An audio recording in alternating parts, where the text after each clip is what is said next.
Hi అండి, welcome to చిన్ని fashions. Today stitch చేశాను. ఇది వచ్చేసి బ్లౌజ్ అనమాట. హాఫ్ శారీలో blouse front part pattern blouse ready చేశాను. ఇలా వచ్చింది.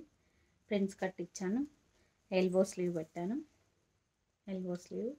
ఇది వచ్చేసి లంగా బ్లౌజ్ రెండు కూడా ఒకే స్టిచ్ చేశాను.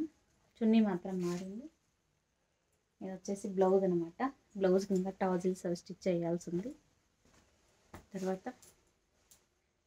ఇది వచ్చేసి 4 మీటర్స్ అయింది. దీనికి బనారస్ సిల్క్లో బనారస్. ఇది చూడ్డానికి అయితే చాలా అంటే చాలా బాగా వచ్చింది. ఇలా వచ్చింది. దీనికి వచ్చేసి చున్నీ ఇంకా బాగుంది. ఇదన్నమాట చున్నీ, గోల్డ్ కలరు. దానికి వచ్చేసి లేస్ అనమాట, ముత్యం పూస ప్లస్ ఇవి పూసలు అనమాట. స్టోన్ మధ్యలో స్టోన్ ఇచ్చాడు. చూడ్డానికి ఇలా వచ్చింది. దీని మీదకి ఇది హాఫ్ శారీ అనమాట. ఇలా వచ్చింది అవుట్పుట్.